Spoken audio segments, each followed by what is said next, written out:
Okay, good morning, everyone. This is Ron, Sunday morning. Uh, get started, see if we have any questions. Yesterday, we talked about a couple of things. We talked about prayer. We answered a couple of questions. We talked about masculine and feminine energy. Uh, so uh, the first question that led the day off, though, was someone wanting George to repeat what he said about the numbers about the end of the year. And so I'm wondering if he is available right now to talk to us about that, the number five and how he came to the number five, please. Yeah, good George, morning, Ron. How are you, family? good How's morning, everybody? sir. How are you? How are you this morning? I'm doing well, Ron, doing well.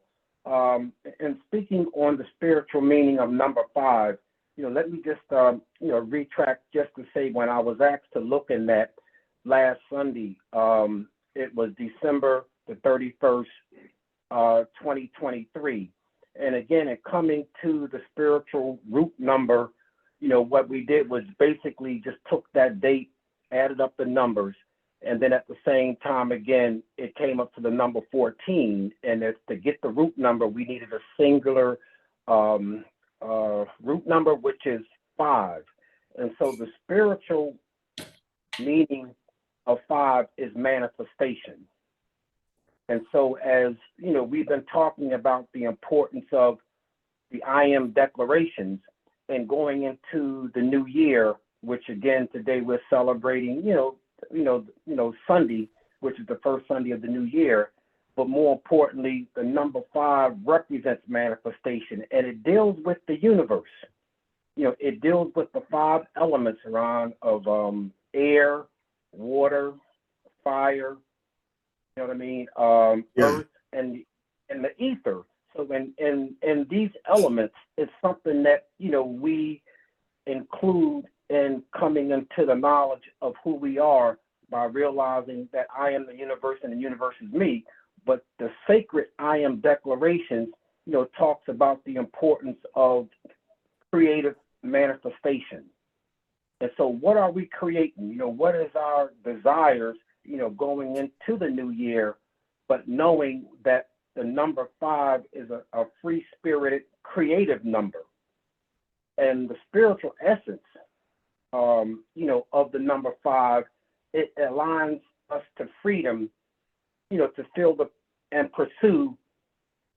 That's what fills our hearts and our purpose and joy and bliss. So again, just being able to appreciate the synergy of the forces of nature is something that the number five speaks about in terms of manifestation. And so I believe, we are, where we are because we are lining ourselves up with the universe, and we need to definitely factor in all that nature is teaching us in reference to not only who we are, but being able to be the Elohim that we are. So that's what the number five, spiritually represents manifestation. And so okay. again, I just want to share those thoughts, and if there's any questions or comments, but I think it relates to what we're talking about in terms of the sacred, sayings and teachings, of I am and Jesus' sayings. I'm done. Thank you, If George. that helps. Appreciate that. So with that said, understanding what George said, uh, the manifestation, what is being manifested, as he talked about all the things, the I am, and what we've been discussing, uh, all those things are we we, we talk about them and we see them, but the manifestation of them is what we will bring into being now that they're being created. It's about to happen. We talk about in the gateway, we talk about standing in the gap, we talk about the planets aligning, we talk about the age of Aquarius, and all of these things are lining up so that the peace that we talk about, the harmony that we talk about, the love and the understanding and all those things are going to show themselves to mankind. So, any questions about what George has said? And Ron, before we move on, you know, when you were speaking in reference to the I am sayings of Jesus, you know, you talked about being, you know, when Jesus said, I am the bread of life, you talked about it in terms of, you know, Jesus said, I am the light of the world. You know what I mean? You know, I Yeah, am the door to get, or I am the resurrection of life. And in these sayings, you know, what is our perceptions, you know, in terms of what we see, what we hear, what we feel, what we taste. And so I think all of this works together for the good in terms of us being able to appreciate those sacred teachings. And I know it's something that we have shared, you know, over a period of time in 2023, but now that we are, you know, in a new season, a new year, you know, I think it's just exciting, you know, just for us to be able to come into that awareness, you know, of not only like you know, we were talking about who we are as Elohim, but now manifesting our desires. And yeah. so, again, you know, as I said, I appreciate, you know, having the opportunity just to share my thoughts. But thank you. Thank you, George. I appreciate your sharing your thoughts. Uh, any questions or comments? Anybody want to anything to add to what George has said? Good morning. This is Kathy. I don't have Morning. anything to add to what George said, but I have a question because I'm still learning and realizing how to do the numerical, the mantra. George, how did you arrive at the number 14? That's what I was not clear on because I was doing 1, 2, 3, 1, 2, 3, and getting 6, 6, and that came to 12. And so I understand everything that you said about the number 14. I just didn't realize how you arrived at the number 14. And I Right. like your manifestation. I really like that. So Okay, yeah. What happened was when Linda had mentioned to me in terms of 1, 2, 3, 1, 2, 3, you know, I again, you know, was assuming that she was speaking in reference to that date of December the 31st, 2023. And so that's how I arrived at 14 because one of the twos were missing. Well, in terms of just again, literally looking at that date. But if you did, you know, just do it in terms of 1, 2, 3, 1, 2, 3, you know, there's a root number that you can get in adding up those numbers. But again, Kathy, I was just, and maybe if I'm incorrect, I mean, Linda can let me know, but I thought, again, we were speaking about the last day of the year of 2023, which was December the 31st, 2023. Does that make sense or resonate? it does. I didn't add the 2 in. That makes perfect sense. Thank you, George. That cleared it up. I see Okay, what you're you did. Thank you. Okay. Yes, that's what I had asked George. This is Linda. Okay. Yeah, and I appreciate that because I was saying, you know, Linda and all of us, you know, some of us were probably doing some meditation in terms of reflecting on, you know, 2023. And so like that day before, you know, I was just basically just doing some reading and just some meditating on it. And I don't think there's no coincidences. And so when Kathy brought that up, I was really happy to, you know, expound upon that in a way that I know probably about a lot of our thoughts, maybe those on the call, was maybe doing some reflection too. And so that's what ushered us into, the new year, 2024. And I'm not even going to speak on, January the 1st, 2024 at this time. But again, it's just a blessing where, the Spirit is speaking through me through numerology from a spiritual perspective. So thank you again, unless there's any questions. I don't have any question, but when Kathy and George be talking, it sounds like you're underwater. It's hard to understand or hear what they're saying. Okay, can you hear me now, better, Charles? I can hear you, but you're not better. It's about the same thing, like you're gargling while you're talking. Hey, Charles, Okay.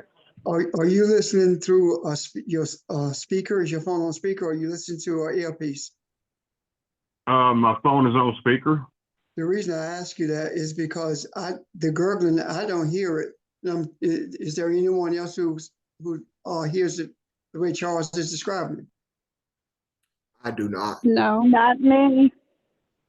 Well, let me try it and call back in again. Okay. Thank you, though. Is there anyone else, any questions or comments?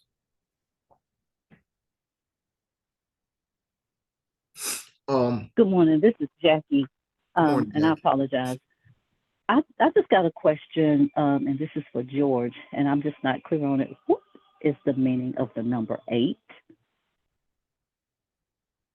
Okay, well, the meaning of number 8, speaks about the spiritual meaning talks about abundance and prosperity. It also talks about new beginnings. And so when we can appreciate us tapping into the universe, it supplies us with an infinite amount of abundance and energy, which deals with our needs, and at the same time, it talks about the empowerment through right actions and decisions and livelihood. How we live our life, as Elohim. But 8 is the number that supplies the energy flow, giving us the opportunity to create affluence and to enjoy the fruits of our right actions to help others do the same. So it's like, again, being the light of the world, we have the energy, we have the abundance, of, again, being who we are created to be. But it's about, again, new beginnings, going into the new year. And so the number 8 represents new beginnings, and it represents abundance and prosperity, if that helps. It does. Thank you, George. May I add something to that, George? Oh, please, please. New beginning also speak to us in our everyday life. Because how many times have we messed up or done something differently than we intended to, and we needed a new beginning? We need to start over again. So it also speaks to that as well. I know in many cases, especially mine, when I reached the apex of trying to understand Christianity and religion, I had done all that I could do as a human to understand it. And then when I embarked on a new beginning, that new beginning was when I started looking at the meaning of the words in the Bible from the original language. That was a new beginning for me. And so I use that as an example of what I mean when I say that 8 also applies to us as individuals as well as collectively in searching for a new beginning. Thank you. Can I add something to that? I agree with what you guys said. The new beginning also speaks of experience, meaning that new beginning does not come without the 7. 7 talks about being fat, being full. So something has reached its limit. So what Pastor describes, and he said he start over, the experience he has is knowing that religion has run his course in his life. So that's the fullness of it. I don't have to repeat that. I'm starting over, but I'm not starting over taking the same journey that I took before. I'm continuing my journey with the experience of knowing that this is something I've already done in past, if that makes sense. That's also a part of 8. It does. Thank you. Yeah, sure. So would you go so far as to say that 8 is completion, or is it 7 that's completion? I don't want to confuse the two. Or 7 is completion and 8 is new beginning. Right. 7 is completion. That's what I mean. 7 means to be fat. 7 means this is full. Okay. This is done. I've done all I can with this. But it's based on that, on those experiences and what you gain from that you start your new beginning.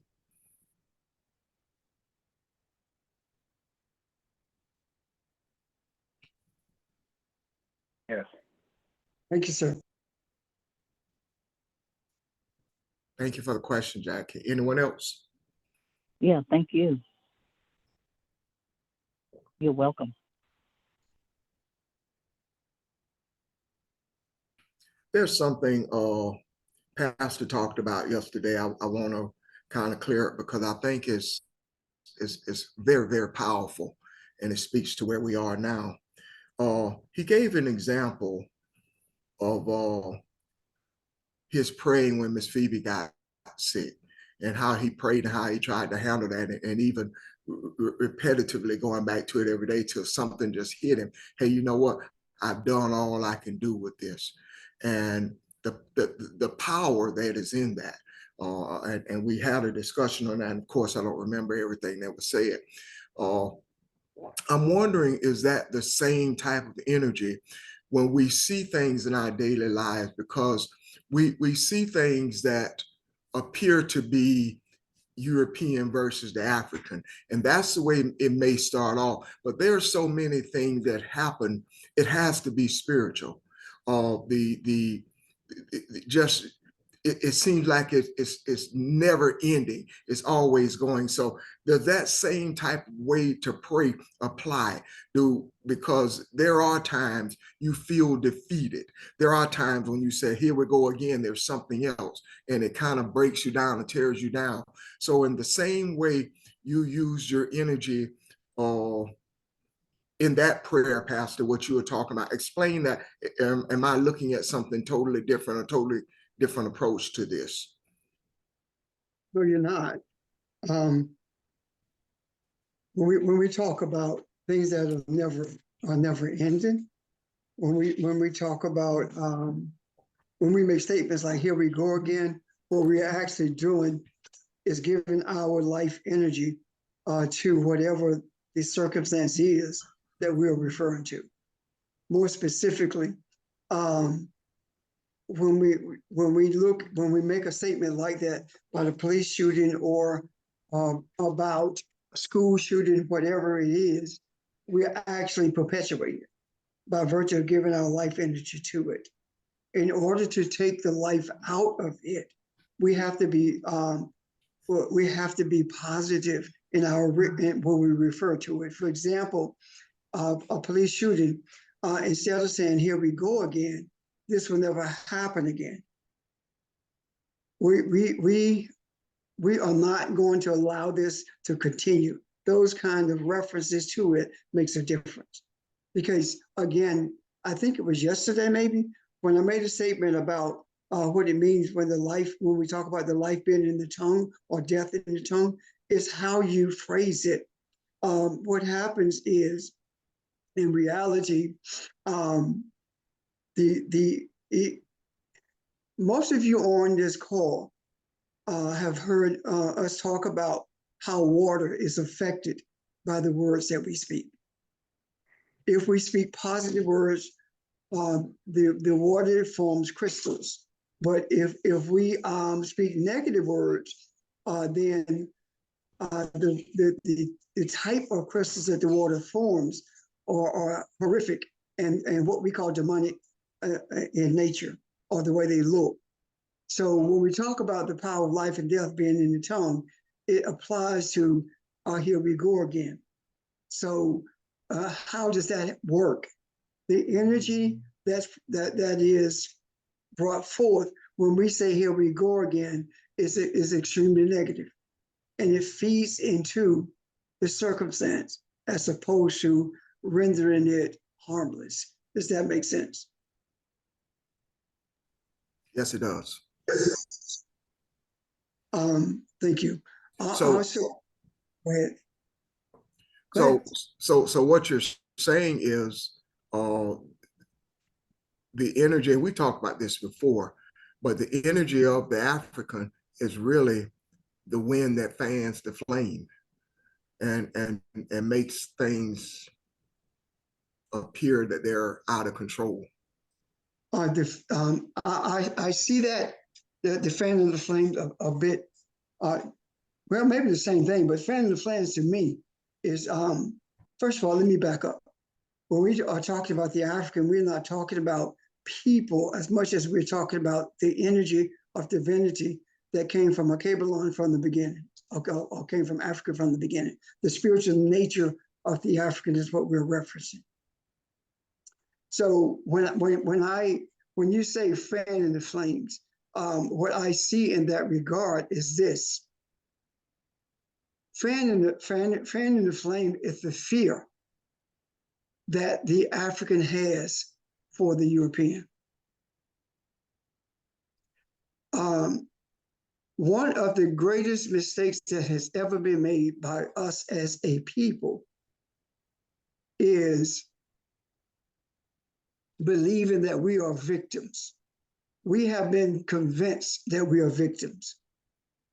And the ones who convinced us that we are victims are the abolitionists, those who purported to be against slavery, but at the same time, they were saying that the African is inferior to them. Yet they wanted to end slavery. So in that regard, we were convinced that we are victims. It is impossible to be the victim if you know who you are. It is impossible to be afraid if you know who you are, because we are not. There is no fear. There is no spiritual fear at all. If you know that you're a spiritual being, there is nothing to fear, because we have not been given a consciousness of fear, but one of our sober mind, seriousness, and courage. And that courage doesn't mean that we wage war. That courage means that we stand in the face of adversity and we continue to persevere. We push forward, and we do not look at it as something that is overwhelming us or something that we should be afraid of. We look at it as something that needs to be corrected. Is that clear so far?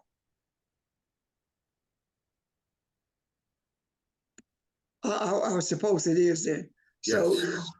So when we look at it from that perspective, it takes on a totally a different form in our lives, but also in the lives of humanity. This journey that we are on with the journey we're on, it is imperative that we maintain an understanding of who we are. It is imperative that we never lose sight of the essence of our being. We never lose sight of the reality that we are the most spiritual people on the face of the earth, always have been, and always will be, until we create in our image and likeness. And creating in our image and likeness is not creating someone who physically looks like us, but it is creating an attitude of righteousness so that humanity can embrace the spiritual essence that they were created with, and we all are able to live in unison in this earth without having to be concerned about someone starving us to death or someone putting us in bondage again, whether it be chains or whether it be through unemployment. So when we look at it from that perspective, we cannot possibly be victims. And I want to carry it a step further, but I want to see if there are questions about this or comments before I carry it a step further.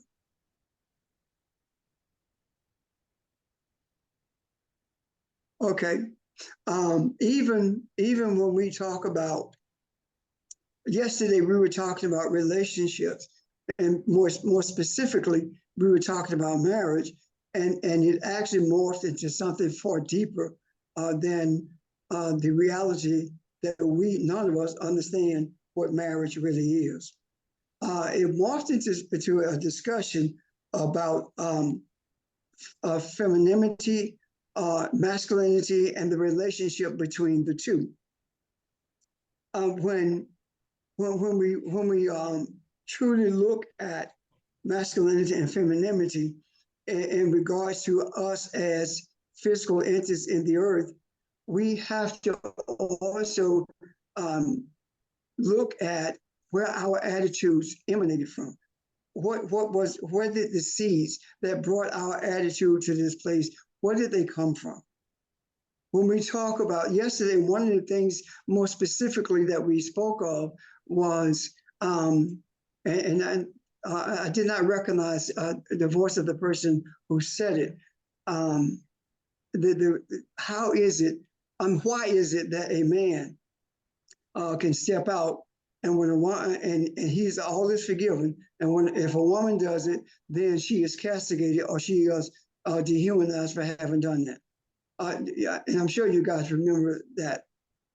Well, the other question came was why is it? No, the statement was made that it does something to the psyche of the African male when there is a platonic relationship between the wife or the partner of the African male having a platonic relationship with another male. That's what it was. Okay. Now, those two things I've thought about continuously. First of all, our attitudes about marriage and relationships and everything else for that matter is based upon what we have been indoctrinated with. The only understandings of marriage that we have actually came from enslavement itself. And what do I mean by that? When we were enslaved, we were not permitted to marry. Would you hold 1 minute, please?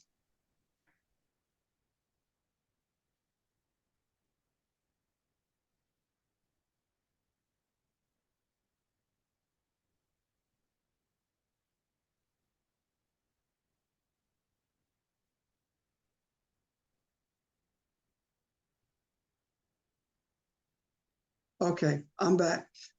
So what I'm saying in essence is that the standards that we have appropriated for marriage are the standards that we received through enslavement. We were not permitted to marry. Our marriage was done by jumping a broom, but that meant nothing to those who had us in bondage. And the breakdown, the wedge that was driven between the African male and female was done purposely. And the way that it was done primarily is through this concept of marriage by jumping a broom, or a male and female becoming partners in a relationship. What took place is the owner of those who were enslaved would force the female to engage in intercourse with other males in the presence of the one that was supposed to be her husband in order to break him. And in order also to create distrust between them. And when not only was it with in the presence of the husband, but also if there were children in the relationship, especially a male child, then that male child was blindfolded, and the female was blindfolded, and that child was forced to have intercourse, or the woman's child, meaning that of course they had reached that age where they could engage in intercourse, were forced to have intercourse with their mama in order to produce children. And then after the act had been done, they were made aware of who they had been with, again, to break the family structure, to break the wheel of the people engaged.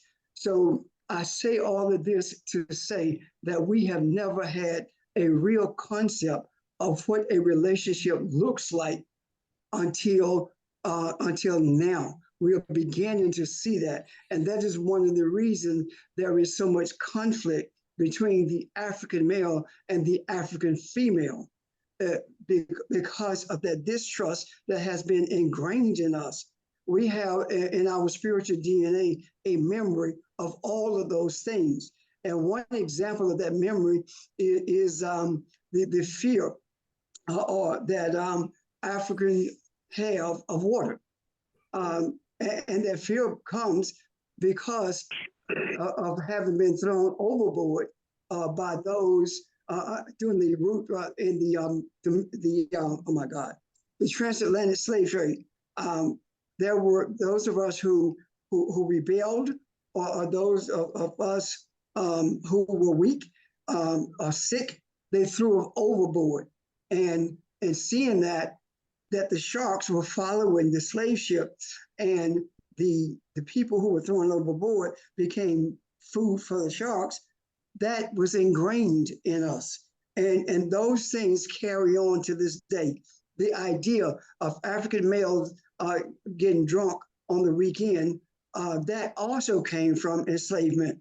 The males were forced to get drunk on the weekends because the owners felt like if they were drunk, they would not be able to they would not organize a rebellion. So all of these things have played into the relationship, or the lack thereof of relationship, when it comes to the African in this country. I'm not making excuses at all, but I'm speaking to a reality of what happened, and the way it continues to plague us to this day. So when we look at things of this nature, we have to look at it through the eyes of the African. And you may ask, how do you do that? Well, when we look at everything through the eyes of compassion, when we look at things through the eyes of forgiveness and the desire to know who we really are, it is then that we are beginning to see a clearer picture of who we are. When we took the journey from the Kushite kingdom to where we are now, during that period a few weeks ago, when we talked about the history of it, during the course of that journey, we saw how things were begun to break down when we came in contact with European invaders, and how they changed the trajectory of our journey. Are there questions or comments?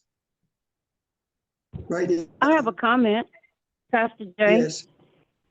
So, because of the wedge that has been placed between us, the male and the female, is that why the black male think that we're our enemy and not realizing that we are their energy? Does that make sense what I'm saying? It does indeed. Yes, it does. In that regard, that has always been played off. We've always been played off against each other, especially when it comes to employment. We have been sold a bill of goods. And one of the things that we have been sold is to believe that the male is supposed to be the one who makes the most money in the house. And, in this society, everything is based on money. So if a female makes more money than the male, then he feels insecure. And if the female has a better education, he feels insecure. That insecurity did not come out of just appear out of thin air. Those insecurities were instilled in males, and it was reinforced by virtue of elevating females in some positions and minimizing the worth of the male, or the other way around. An example of that is this: after World War II, there was a great exodus from the South to the North. And that exodus from the South to the North was done because when males who returned from World War II primarily could not find ample employment and were angry because they had gone to war to fight for a country that didn't even respect them as men. They moved away from their families in order to find employment so that they could amply take care of their families. And what happened when this society, this European controlled society realized what was going on, what they did, the rent in those cities was raised. And the employment in those cities was minimized. The wages were minimized so that the person who had left home to send money back had to use all of his resources to live and could not and did not have any residual funds to send back home. Out of embarrassment and the lack of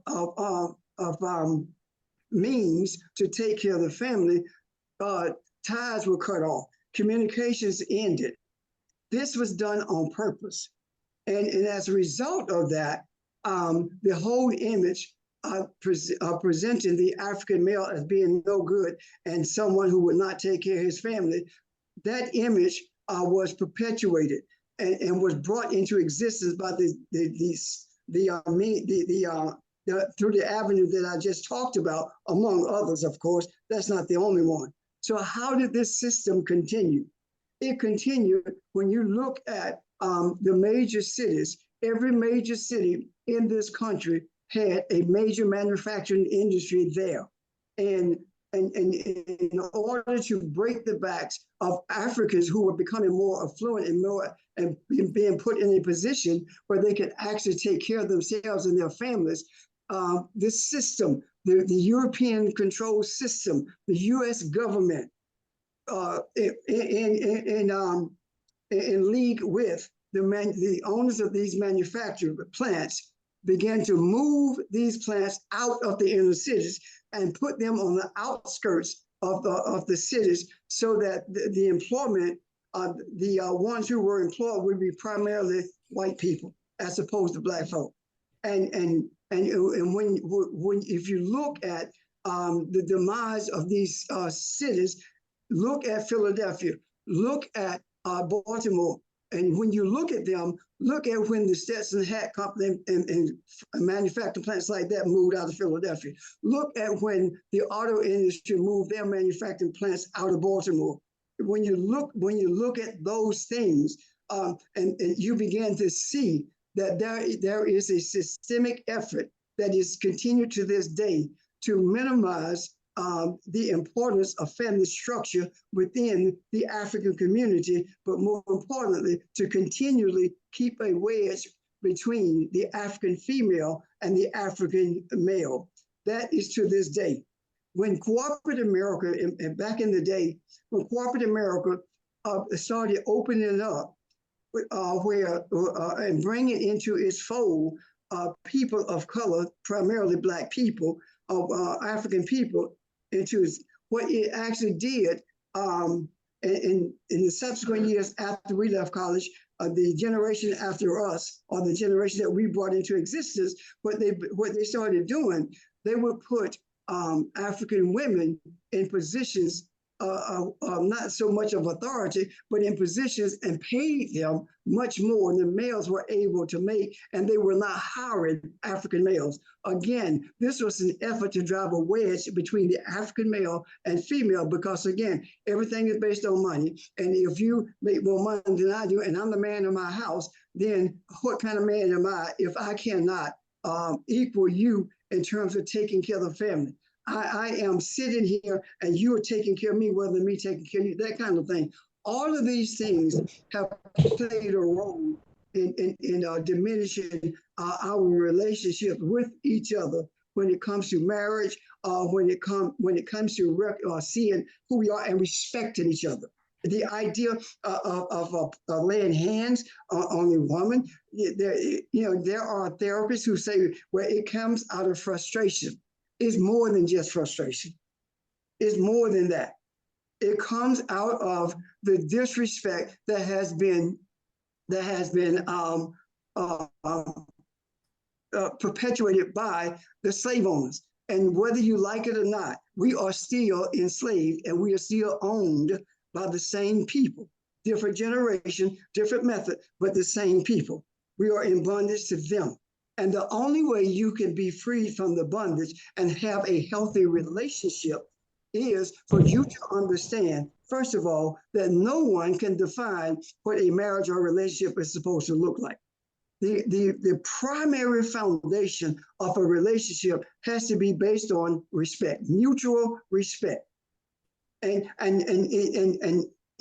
we began to see who we are and understand that there is no such thing as a male. I run my household because I'm the man of the house. That masculine dominance, that masculine arrogance. When we begin to diminish that within the confines of our communities, it is then that we will begin to free ourselves from this bondage and free humanity from its ignorance.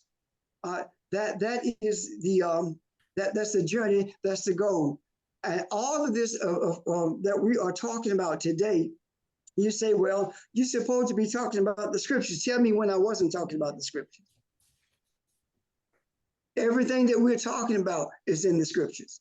It's just that we have been brainwashed to believe that the scriptures are something that they were never intended to be. And that brainwashing came from the same source that enslavement came from. We know absolutely nothing about the Bible or Christianity that we did not get from those who enslaved us. We are just beginning to look at it again for ourselves. And if you were to sit down with a pastor or a teacher in a Christian setting and ask them whether they get their understanding of the scriptures, they're going to begin to tell you about commentaries like Matthew's, whatever his name is, commentary. They're going to talk to you about those, and they're going to talk to you about Schofield. They're going to talk to you about all these men who were racist. The men who used Christianity and taught other people how to use the Bible to keep us enslaved. That's where we learned everything. And now here we are. We are looking at the scriptures the way they were intended to be seen, and we're beginning to see a mirror of ourselves. We're beginning to see a purpose for our being in this earth. We're beginning to see that the scriptures are allegories that tells us not only about our Creator, but it tells us about ourselves as creators. It speaks to us not only about being created male and female, it speaks to us about what that means. Yet we as a people refuse to embrace that because it's not coming from the European. It's not coming from white Christians. And the same white Christians who we think have taught us or in league with us in understanding the scriptures are the very ones who are doing everything they can to bring this country back to a place where it is acceptable to mistreat people of color, Black people in particular. The Christians, European Christians in this nation and around the world use Christianity in order to not only strengthen their control of people, but also to strengthen the cooperations in this nation and enrich them by virtue of telling us to be docile and by telling us that we are to accept what is said and done to us. And our preachers in the pulpits reinforces that by castigating those of us who ask questions because what we are being taught doesn't make sense. Now, do they know that they're reinforcing that? Some of them do, some of them don't. It doesn't matter. It's happening. And as a result of that, the Creator has made a clear decision. What is that clear decision? That decision that has been made in regards to the society is to bring those who are desiring harmony in the earth to a greater understanding of the scripture so that we will understand that we are not warriors. We will understand that this warfare is not a physical warfare, it is spiritual. What does that mean? We have talked about spiritual warfare, but all we have been told about spiritual warfare is that we fight demons, entities that doesn't exist. When we talk about spiritual warfare, let's look at it, first of all, from this physical place. There is a myth that we have been taught and that we have embraced about the African. There is no such thing as an African warrior. And you say, well, what about the Zulu? Every African who engaged in warfare, as did the Zulu, as did the enslaved Africans in Jamaica, everyone who engaged in warfare did it out of self-defense. There were no standing armies in any African nation prior to Europe being attacked and being dominated by Europeans. There were no standing armies that were going anywhere conquering anyone. There is no history of an African conquering anyone. Even when you read in reference to Hannibal crossing the Alps, it was in retaliation for what had been transpiring for years by the invasion of Europeans into Northern Africa. So we have known for quite some time that this warfare that we are engaging in is not a physical war. This is spiritual war. And the way you fight a spiritual war is not by speaking in tongues, it's not by throwing money at the feet of those who are in charismatic ministry, or it's not by laying hands on folk. It is by understanding who you are and expressing your desires in concert with the rhythm of the universe, with the rhythm of the one who created us all, with an understanding of why we are in the reason we are in this earth. And you cannot get that on Sunday morning because it is not available to you. And if we start talking about that there are no warriors, that there were no standing armies, and we begin to talk about the reason there are now, if we begin to talk about the spiritual essence of our being, then what happened? We get excommunicated from the church. When we start talking about history, we are told that history, what does that have to do with Jesus? It has everything to do with Jesus. But we don't allow that to take place because we have been taught by those who are in charge of everything to debunk this and accuse others who are teaching this as being blasphemous. And as a result of that, we don't have stable relationships. We don't have stable homes. I'm not talking about none of the homes and none of the relationships are stable. What I'm talking about is the overwhelming number of relationships that are unstable is astounding. And this instability did not come simply because some men or some women decided that we are going to fight each other. This instability came as a result of the desires to not only dominate, but to manipulate and control the African for the express purpose of monetary gain. Questions or comments? I'm done, I think. Hey, good morning, Reverend Richard, and good morning, everyone. One of the things that I want to add is what Miss Evelyn said is very factual. She is my energy. She is not my enemy. And show you how much what you said is accurate as it describes you, Miss Evelyn. I don't get into character until I see you at Reverend Richard and Miss Richard cookout. Once I see you, that's when the fun starts. And fun doesn't mean it's kyak-yakking and hee-hawing. You are a good source of energy for me. So I believe you in what you said. Do I believe every black woman that says that? No, I do not. Yet I believe you. The other thing that we need to give some attention to, why you don't because that's my choice. No, and I have evidence to. No, I get there. Go ahead, Reverend Richard. I asked you that for a reason, George. I know you did. The reason I asked you that is because you said Evelyn is your source of energy when you see her at the cookout. So are you saying that you don't have an energy source until you see her at the cookout? Are you saying that the females in your life are not a source of energy for you? That's all I'm asking. Oh, okay, well, and thank you, Rev. What I'm saying with that is, do I have energy prior to seeing Miss Evelyn? Yes, I do.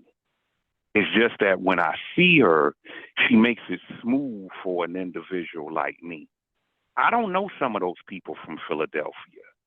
And I'll walk past the group and somebody will say, "Oh, Lord." And I like, "What you want?" Because Miss Evelyn laughs, the other individuals who don't know me, they find humor in it. And I'm just saying she is a good source of energy for someone like me and for someone like my personality. Even in my animal kingdom, my peoples, one time Miss Evelyn addressed us and said, "This is Evelyn pronounced with a E." So my homeboy said, "Man, who is that right there? She sound like she know how to fight." Yeah, she good people. She like a hot dog's burnt. So that's all I'm saying with that, Reverend Richard. She is a good source of energy for me. She's a good source of energy. So what about the ones in your life?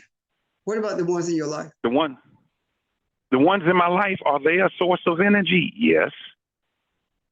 Yes, they are. Some are not the source of energy that I desire. However, they are a source of energy. Everybody's a source of energy. You a source of energy. I'm a source of energy. That dog is a source of energy that's crossing the street. Everyone is a source of energy. It's just that that energy, as it relates to Miss Evelyn, I can identify with. Yet everyone is a source of energy. Okay. The mere fact that we create, we are a source of energy. The other thing that I want to bring in, when the African American male was taken out of the house by way of welfare, it had an impact on us. And one of the blowbacks of taking the African American male outside of the house, whether we believe it or whether we leave it, African American male, African American female developed a love affair for the white man. Some of y'all ain't gonna agree with that, but that's life. So when that African American male was taken out the house, one of the things you will not find in the projects, the bricks, or the PJs, you ain't gonna never find a George William Watson Jr. You ain't gonna never find a George William Watson III. Now in communities, in neighborhoods. George, every time I ask a question, I'm not disagreeing with you. I'm wanting clarity. What's the love affair with the white man? I don't see the connection. Point blank. If a white boy would have said what I said yesterday about the black man's psyche, ain't no one saying, "I don't understand." You let a white boy say some of the stuff, it brings clarity. We understand it. We understood it in Time to Kill in the movie. Samuel Jackson said, "I want that white boy."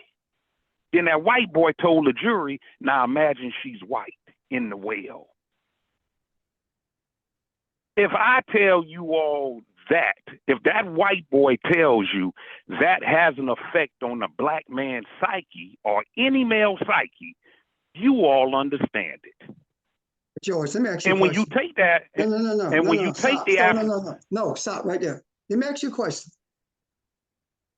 How is it that you have the goal to sit there, stand there, whatever you're doing, and say that I feel the way I do because I have a choice?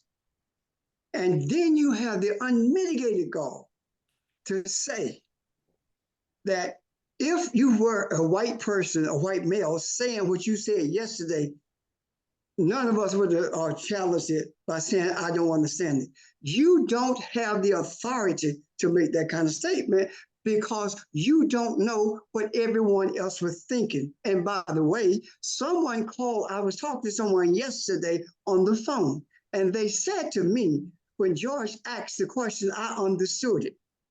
And it was a female. There are more people on this call who understood you. I didn't understand you because I missed words that you were saying. So no. Okie dokie. And well, Rev, I'm not going. well, Rev, I'll ask you this, Rev. In your discussions of feminine energy, if you were a European male, we would grasp this a whole lot quicker. That's not all the way 100, because nothing is really an all the way 100.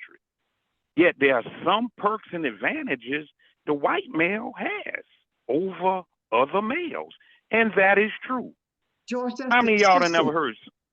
George. Okie dokie. That's the system. We have talked about systemic racism before. We are talking about spiritual warfare. Systemic racism has brought us to a place where we are afraid of Europeans. Was that not stated earlier?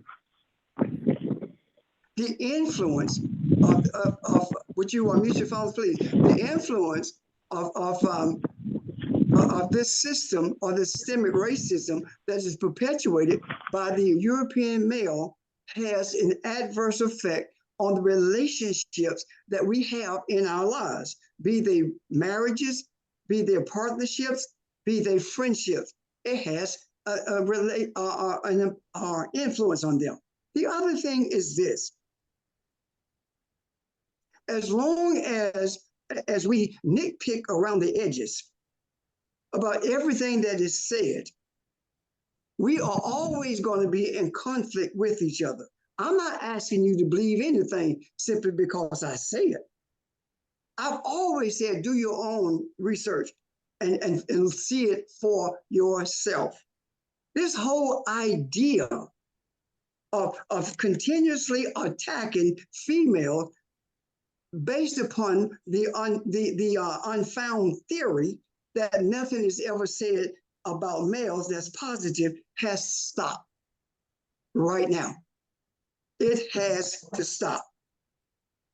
No one has said that there is nothing nice or good to say about a male. No one has said that. What we have said continuously is that the European male has messed up this whole world by virtue of its greed, by virtue of its barbaric nature, has torn this world asunder. We have consistently said that. As far as the African male is, you say that if the women, I'm sorry, I ain't gonna address that. What we have done as African males, we have taken on the attitude of the enslaver. And we have treated our women the same way that they were treated during enslavement, the same way that they're being treated now. Look at what happened to Dr. Gay at Harvard University. And the same person who did it, wife did the same thing, did worse rather than she did, out of ignorance. Most people do not understand when you work on a PhD, you are going to have errors. And some of those errors are going to be that you did not put quotation marks around certain things that you cited. That's understood. And those corrections are allowed to be made. However, when you look at the white male and what they did to her, they did to her no differently than what African males do to African females all the time. And I'm not talking about all African males. I'm talking about their attitude that money is your power. I bring the money in the house, so I make the decision. That is not an African attitude. That is a European attitude. You are going to do what I say because I'm the man of the house. That is not an African attitude. That is a European attitude. We have been indoctrinated through school. When we go to school, we do not learn who we are. What we learn is how to remain in a subjugated state. That's what we learn. and the subjugated state that we remain in, we think it is a benefit to us because we see a handful of us in positions where they have the means to take care of themselves, but the overwhelming majority of us do not. And we have lost sight of the reality of who we are in relationship to all of us. If the church had the power that it says it has, why is it that 10 churches in one neighborhood cannot change the neighborhood? Cannot do anything for the neighborhood? Why is it, if the church has the power, why is it that things are worse now than what they were 10 years ago? If church has the power, it doesn't. Why is it that we are continuously in the state that we're in? It's simply because up until this point, there was no one to stand in the gap. And that spiritual being is the one who stands in the gap. We are not talking about all of these, we're not talking about individuals who make individual choices that have an impact on the world itself. We're not talking about that. We are talking about the spiritual nature of everything that exists. And the spiritual nature of everything that exists has been manipulated by those who have brought into existence institutionalized racism. And that spirituality, that energy that has been manipulated has to be altered. It has to be repurposed. And the only one who can repurpose it are the ones who are the most spiritual people on the face of the earth. And that is the descendants of Akabalon. That's all we are saying. That's all. And to continue along the lines of understanding our relationships, one of the most damnable things that weakens the African community, especially in this country, is the way African males respond to African females. African females have put up with more stuff than any of us would have put up with. We see them as being tolerant. Do you know why they put up with that stuff? Do you know why they're tolerant? Because they were tolerant. They put up with stuff in order to protect family. During the periods of enslavement and during the periods after World War II, African females put up with a lot of mess simply because they wanted to protect and provide for their families. African females were tasked with teaching males to be obedient to the master because she saw what happened to males who were grown men tied to horses and split apart. She saw them burned alive. She saw them castrated. She saw all of that, and she tolerated it. She put up with it because she wanted to protect her family. And here we are. We are in a place where we can come together as one, and we are still harping on the same BS that has been dealt with, that we've been talking about for 100, 200 years. It's time for us to grow up. It's time for us to be mature spiritually. If we are not going to grow up spiritually, why are we here? Reb and Greater New Faith, Reverend Richard, I agree 100% of what you have stated. I'm talking to everybody. What's that, Reb? I'm not talking to you. I'm not talking to okay, just you. Reb, I know that. Okay. I know that. And I agree with what you're saying. It's just that in agreeing with what you're saying, there ain't no buts behind it. Reverend Richard, I see abuse coming from every angle. I see the African-American female abusing the African-American male. And yes, I will acknowledge that the African-American male, including myself, I have abused and misrepresented feminine energy. And my desire is to improve on and keep feminine energy or bring back feminine energy to a healthy spot. I see abuse from every angle. This is what I see. I see the African American female who will do everything to keep them children away from the father side. I see it. And I'm the one, I ain't scared to talk about it. You still don't see it. I see that. You still don't see Okie doke it. then, Rev. Let me tell you what I'm Okie doke saying, then, George. Rev. Let me tell you what I'm saying, George. Let me tell you what I'm saying. I understand, Rev, I understand what you're saying. This is I not agree with you. okay. We good then. I If you agree. agree, we good. I agree with what you are saying. Thank Ain't you. no buts behind that, Rev. We good, none. George. We good. We good. I'm just saying I see abuse from every angle. And it's not just the male. It's not just the African American male. It's not just the Mexican female. It's not just the Puerto Rican male. Man, we don't know who the heck we is. How do we And get it's not, yeah. How do we get there? Okay, number one, how we get there? Number one, having a discussion about it. That's a start right there. And I don't expect everybody to agree with me. George, And you raised people your who voice. don't agree Why with you, why you raising your voice, George?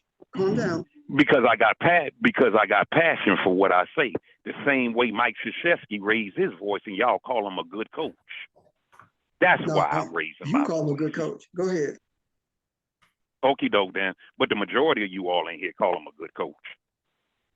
I'm raising my voice, and that's the thing of the African American male. The minute we raise our voice for passion, for what we believe in, y'all gonna try and cut them. Who is y'all? And that ain't right. Who is y'all? Society. Okay. You're questioning my passion for raising my voice. No. It's And the I'm- tone. It's the tone that you have, George, that has changed from the beginning. Okie doke then. Your tone changed. I will, and I can agree with that, Reverend Rich. My tone did change. I did take it up a crescendo. And in taking it up a crescendo, I got passion for what I say. Now, this whole thing, you never heard me use profanity now. You just heard me raise my voice. Because I believe in, You're not going to use I profanity. just believe in what I say. Okay. That's all. And Reverend Richard, I agree with what you have said. That whole word MF, you know where it come from, Reverend Richard. Why don't you tell everybody else where it come from? That the African American female bag over her face, her own son. But to keep peace, that's what she did. I understand that. And I'm greatly aware of the contributions the African American female has done for our society. Because how the African American female go, that's how I go. I understand it. And just because it appears that I don't, I understand this now. Okay, hey, George. Clearly. Just stop and let somebody else talk now, please. We understand what you're saying. All right then, boss. Okay.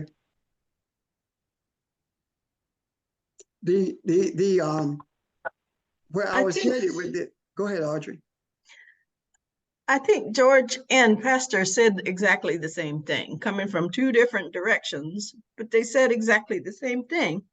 George, you said, we don't know who we are. And Pastor said the same thing. He said our spiritual warfare is to find out who we are and then to stand in it and deal with things from the perspective of knowing who we are. So you both said the same thing, just coming from two different points of view. My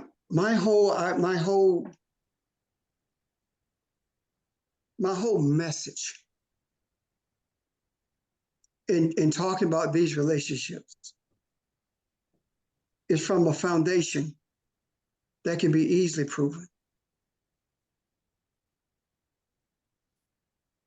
The person in this society, in this earth, who has been treated worse than anyone on this earth is the African female. Always been manipulated, always been abused, far more than anyone else in this society. And I contend, and will never back off of this, there will be no continuity with humanity until there is continuity with the African.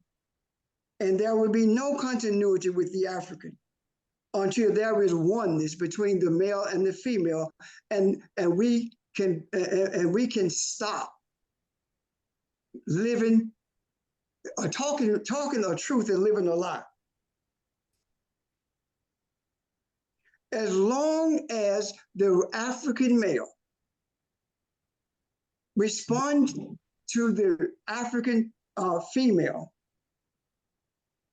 in a manner that is disrespectful, in a manner that puts her down, in a manner that makes her feel like she can't do anything right, we will never have continuity within the African community. What bothers me the most, and it's not just George, I hear this all the time from males. But what about the female? But what about the female? But what about the female? South Carolina, one of the things it's known for is female abuse. If you want to kill your wife and get away with it, take her to South Carolina. That was a mantra around this country and still is. What is that saying? That the males in this state, which is a microcosm of this country, the males in this state have no respect for females and a total disregard for her life. That's what that's saying. And as long as we shroud this subconscious disdain for femininity, we are going to have the same problems over and over again. And I will not allow that. That's not going to happen. The female is not a victim. We are the ones, when we change our approach, when we change the way we think, when we change the way we do things, it is then that the community begins to change.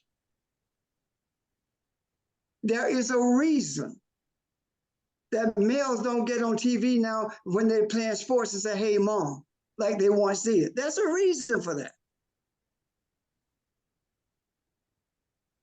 That was weeded out with everything else in our community that was destroyed. It's up to us to make a difference. The last thing I want to say about that, unless there are questions, is this. To every male, I'm speaking directly. If we cannot admit that there is a problem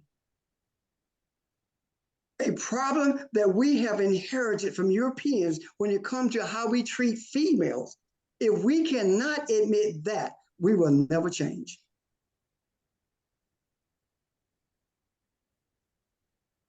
If we can admit that that's how we have been taught to live our lives, we will never change. And I am one who is admitting that females have been treated worse than anybody in this nation, and we have to do something about that. They have always been on the front line. Always. We have to do something about that. And from a kid, I've seen this. I'm sitting in a meeting, and I hear, and I would name the organization. I'm in college. I'm sitting in a meeting, and in that meeting are different organizations. And one of the organizations in that meeting is the Black Panther Party. And we sit in that meeting, And this female is getting ready to say something, and she is told she needs to tell it to the male and let him say it. The rest of us got up and walked out of the meeting. That's the attitude of male dominance. And that has to be changed. If you can't treat the females in your life with respect, if you can't treat the female in your life with dignity, then don't expect to do it to nobody else. Why is it that that woman that's closest to us get the majority of the abuse, and then you go in the street and can be around females and treat them with respect? Something is wrong with that picture. What is it in us that makes us feel that it's okay to treat a female any kind of way, or it's okay to demean a female? What makes it okay with us? What makes it seem like it's okay when we see the abuse that's meted out? Is it not something that the thing that we are talking about that has brought the most, and I use this word very strongly, controversy, is when we are talking about a relationship between an African male and an African female? Why is that so controversial? Why is that? Why is it? And I'm not just talking about you, Jordan. Why is it that we can be passionate about that and can't be passionate about anything else? Why is it? Is it that we want to maintain the status quo? Is it that we feel so impotent until we're afraid that if the female is elevated to what she should be, that it renders us what, impotent? That it is attacking our masculinity? Is challenging our maleness? If that's the case, you need to check yourself, because that's a problem. Why is it that it's so difficult for us to have a conversation about the truth and the way our females are regarded? Tell me, what male has been treated the way that Dr. Gay was treated? 6 months into a presidency and she's gone. 6 months. Why is it that it hasn't happened to an African male? It's all about fear. Let me say something to you that you may have never heard before, but I promise you it's the truth. European males are not afraid of African males. They are afraid of females.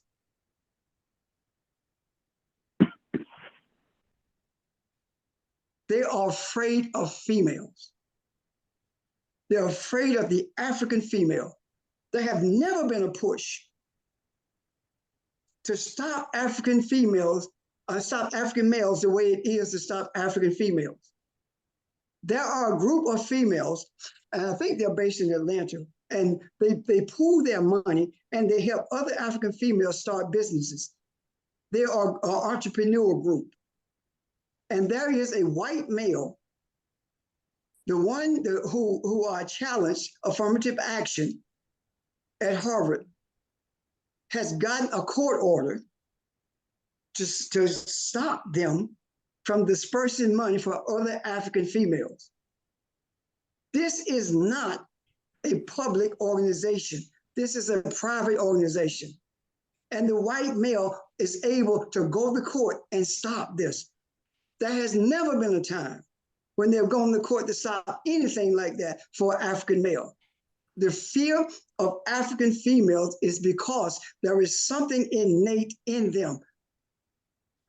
And what's innate in them is the reality that the authority in the African community, the authority in communities of color is with the female. If you want to know, said Kwame Nkrumah said, if you want to know the ideology of a nation, look at its women. Because they are the ones who spend most of the time with the children. But not only that, they are the ones who bring peace to the earth. The earth has never had the number of wars that we've had in the last 100 years, or last 150 years. Never had that many wars. Why is it now? Look at Israel and Palestine, that'll tell you why. That'll tell you the reason. Look at the ones in the street. It's the females who are saying, now who got to go? Who is Biden courting? He's courting the African female because he knows that's where the power is. Everyone knows that seemingly except the African male. It does not diminish me as a man to admit the truth. It strengthens me because my energy flow comes from femininity, because that's what makes all of us whole. In the beginning, we were male and female. This physical body that represents maleness is made whole by the energy of femininity, and I readily embrace that. Any questions or comments?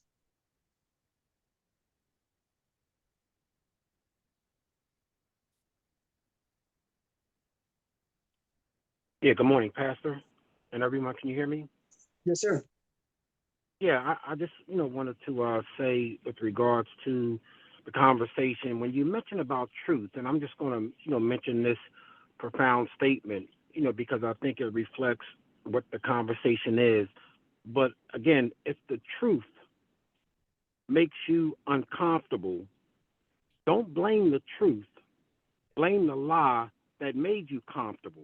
And I think that, again, as we talk about the whole issue of in the scriptures where it talked about who saw the risen Christ, and it was actually the woman, it was actually Mary Magdalene who, saw the risen Christ, but more importantly, she was not able to speak, in freedom in reference to the truth, but it had to be done by, the disciples. So my whole point again is just being able to realize that we all are one, yet many, and we have both masculinity and femininity in us. But I think, again, we have to come to that truth. And again, I appreciate, the conversation today, and I'm hoping that, again, we all can realize the importance of truth and harmony, balance, and some of the principles of Mayat. I'm done, Pastor. I just wanted to share those thoughts. Thank you. No, thank you. Anyone else? Yes, this is Angela. Go ahead. This Angela? is Angela. I just wanted to say, I've been around males and their conversation, and it goes back to Genesis, to where I've heard some men say, well, the woman is evil because I know it ain't an apple, but they say, oh, she ate the apple, the woman is evil. So the misconception of what the Bible is really saying has that thought within their mind that this is that, when it's not that reality, but that's just the way that some of them think. So where did that come from? It came from the church. Mm-hmm. Did it not? Yep. The church told us that. And yet we give credence to it. It told us that. It's in the church, especially our churches in terms of Africans, where females are treated with disrespect. But at the same time, if it were not for them, there would not be a church. All the work is on their backs. All of the accolades are towards the males. I have such a disdain for any attitude that vilifies females, period, and in particular, the African female. I have such disdain for that attitude. Ron? Well, I want to make sure we leave with this. Is there anybody on this line that don't believe in what we do? Do you believe that there's anything out there that you may see, read, hear in the course of your week is larger than what we're doing? Is there anything in that we see that brings doubt or uncertainty to what you know yourself to be? Do the things we hear and see put you in doubt? I believe in what we talk about. And I think the putting things in the macro is just as real as any part of this. And that's why we have these discussions. And sometimes if they're not clear, ask questions and let's make them clear. But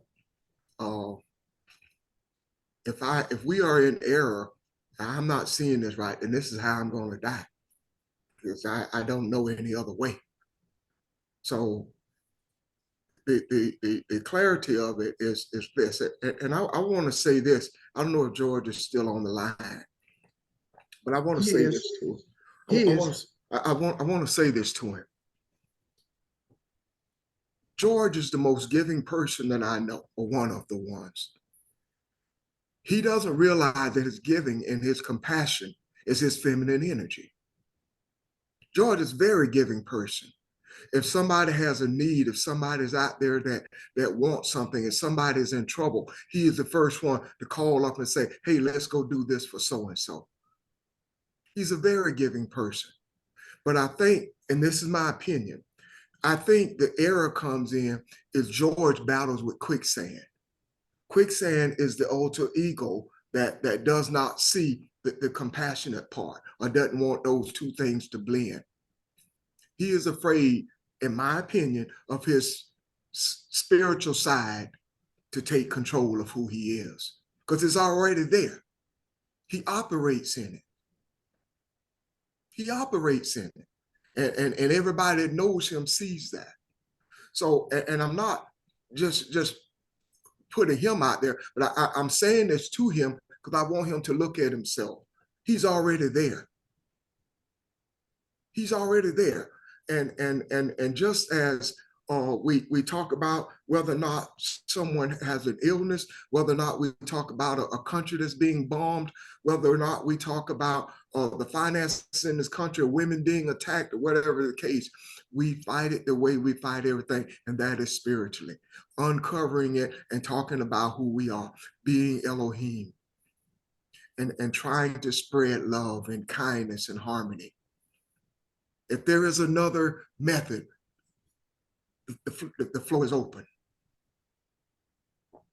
The floor is open. So I hope, I don't want us to lose courage or be dismayed, because being passionate is a good thing, but let's not let it throw us off course. We're on a mission. We are being the humans that we were born to be. Someone about to say something? I wanted to add one thing, Pastor. And I'll be the one to say this to George, that George, I was the one yesterday that said I understood exactly where you were coming from, and that the important aspects of what you were saying and where you were coming from needed to be explored in the sense of what's the root of this, of how we feel, where did the root problem come from? And that's what Pastor was sharing today. Everything that we learned about relationships and how to relate to one another, he was giving us the root of that. And I've always said, real or imagine, whatever your perception or your perspective is, it is your reality. No one is diminishing your reality. No one is minimizing who you are and what you see. And the thing that I like about passion is a good thing.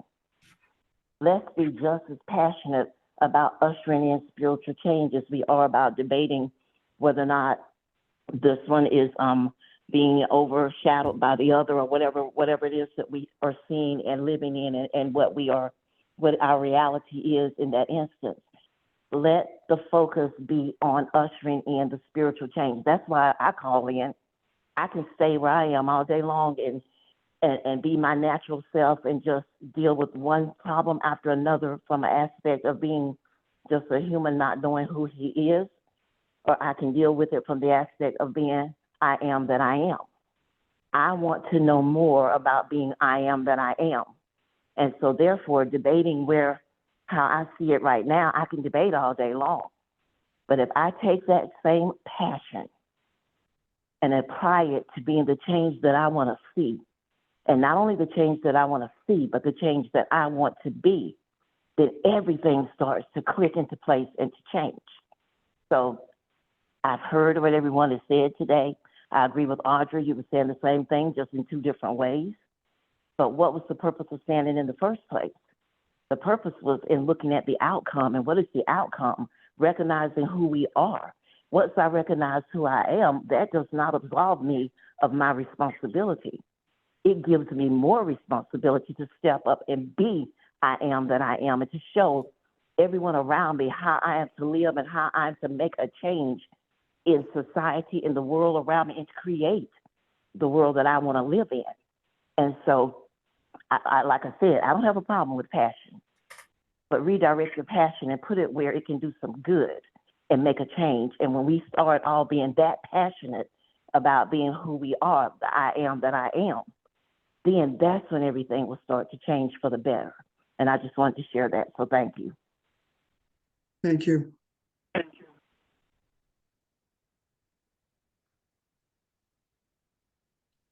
In conclusion, as far as I'm concerned, not necessarily getting off. Spiritual warfare is when we recognize and embrace that everything that was brought into existence was brought into existence by the spoken word. The reason we understand things or hear or we say that something came to me is because the Creator has already put it in the ether. It's already in the macro. That's how we receive it. So spiritual warfare in this earth is waged and won based upon the words that we speak with sincerity. The words that we speak must reflect our commitment to humanity and not to ourselves. Be cautious of what you say and how you say it, because every word you speak creates something. And whatever it creates begins inside of you. So if what you speak is negative, it emanated with you. Therefore, the bulk of that negativity stays with you. If you know who you are and desire above everything else to embrace it, to live it, to breathe it, to eat it, to all of that, that desire, that commitment is a positivity in your essence that brings positivity to you and reflects it to others. And I do agree with Ron about George and quicksand. I agree with that. I can see that. All of us have had to battle with something in us in order to get to where we are. The most volatile thing that we have spoken about, or the thing that created rather the most volatility, is the current discussion. If it created that much volatility, that's saying something to me, hopefully to you as well. That's where the power is. That's where the change comes from. If it was not, if it does not have the propensity to change everything, there would not have been that kind of volatility attached to it. It's called pushback. When we get it right, female and male, and I'm not talking about in a physical way, because what we do physically reflects who we are spiritually. When we get that right, the change, the balance that we seek will be manifested instantly. We will see it. Isn't that something out of all we talked about? This is where the greatest volatility is. Does that mean we're not going to talk about it again? No, it doesn't mean that. It's just the opposite. We are going to talk about this again and again and again and again until we come to grips with the reality of what was in the beginning. When we come to grips with what was in the beginning, it is at that point that we can create a journey that all men can follow. But not until then will we be able to realize what we have been searching for so many years. I'm done. Oh, today is the first Sunday, so we are in California. Thank you. Yes. Okay. Thank you. I'm done. Anyone else? Thank you, sir. Anyone else? In the closing? Questions or remarks? Okay. Thank you. Hope you enjoy the rest of your day, and look forward to some of you at 3 o'clock and the rest of us at 6 o'clock tomorrow afternoon. Thank you. Have a great day. Thank you. Thank you, Goodbye, everyone. Enjoy your day. Thank you. See y'all later. Everybody.